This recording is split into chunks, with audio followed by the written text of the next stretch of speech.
Bismillahirrahmanirrahim. Assalamualaikum warahmatullahi wabarakatuh. Kembali lagi bersama saya untuk menjelaskan mengenai materi psikoterapi. Kali ini saya akan membahas tentang terapi transpersonal dengan dosen pengampu Bapak Haji Hendra Wijaya SAG MPDI.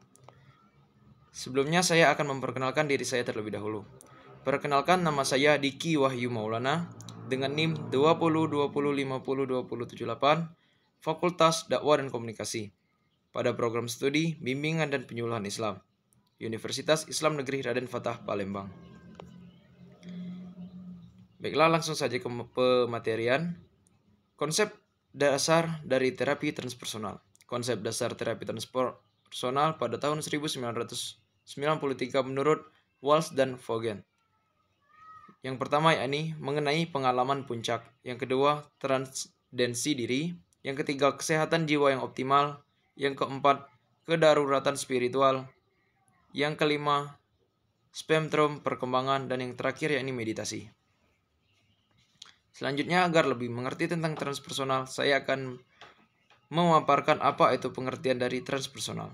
Transpersonal merupakan cabang ilmu dari psikologi yang membahas keadaan dan proses pengalaman manusia secara lebih mendalam dan luas, serta memiliki dimensi spiritual. Asumsi umum dalam psikologi transpersonal adalah pengalaman transpersonal melibatkan kesadaran yang lebih tinggi daripada diri individu, yang mengungkap potensialitas tertinggi individu dan menggunakan metode yang terlibat dalam pencapaian inspirasi.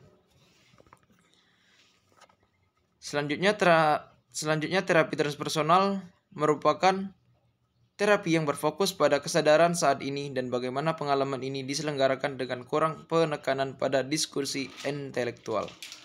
Ada perbedaan antara langsung mengalami sesuatu dan intellectualizing tentang hal itu. Terapis transpersonal dapat menggabungkan teknik seperti menulis jurnal dan seni ekspresif, serta teknik-teknik perilaku kognitif seperti citra, dibimbing dan relaksasi untuk mengakses makna yang lebih dalam dan pengalaman daripada pemahaman verbal diri. Teori transpersonal berfokus pada pengembangan batin dan hubungan daripada menekankan kegiatan eksternal dan keprihatinan material. Selanjutnya, tujuan dari terapi transpersonal. Tujuannya yakni bukan berfokus kepada meredakan gejala ataupun melepaskan diri dari identifikasi dengan peran dan perilaku menyadari identitas yang sebenarnya dari seseorang.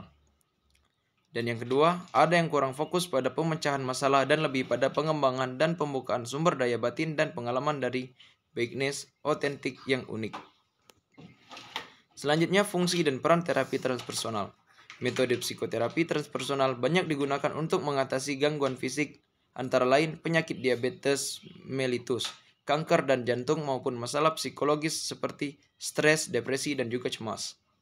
Teknik yang bisa digunakan dalam psikoterapi transpersonal bervariasi dan lebih mengacu pada penggunaan teknik-teknik yang diturunkan dari berbagai metode terapi dalam psikologi. Contohnya adalah 5 visualisasi, 5 analisis mimpi, reliasis, dan afirmasi. Masing-masing teknik digunakan untuk kebutuhan yang berbeda dalam menangani individu. Dari teknik-teknik tadi akan saya jelaskan satu persatu. Yang pertama yakni melalui metode spiritualitas. Metode spiritualitas dapat diaplikasikan melalui terapi transpersonal, yakni meditasi dan juga doa. Melalui metode ini diharapkan dapat memberi ketenangan dalam hati yang nantinya akan berdampak positif pada kesehatan tubuh, jiwa, keinginan di masa depan, dan hubungan sosialisasinya. Yang kedua yakni teknik intuisi dan insight. Penggunaan intuisi dan insight diberikan terapis psikologi transpersonal sebagai respon klien agar dapat mengembangkan pikirannya yang kemudian dapat membantu pertumbuhan personal, interpersonal, dan juga spiritual. Selanjutnya, teknik afirmasi. Teknik afirmasi dalam teknik ini, klien akan diminta untuk membayangkan situasi ketika berhasil meraih harapan atau tujuannya. Klien akan didorong untuk membantu keyakinan mengatasi keraguan dengan berfokus pada tujuan. Dan teknik selanjutnya yakni mendengarkan pengalaman klien. Dalam teknik ini, konselor akan mendengarkan apa yang klien sampaikan, baik itu berupa mimpi, ide, atau pengalaman yang memiliki hubungan dengan spiritual. Dan juga ada teknik psikosintesis, dan juga reliase. Reliase adalah teknik di mana kamu diminta mengeluarkan semua pikiran dan perasaan negatif yang kamu rasakan. Mungkin sekian pematerian dari saya. Saya akhiri. Wassalamualaikum warahmatullahi wabarakatuh.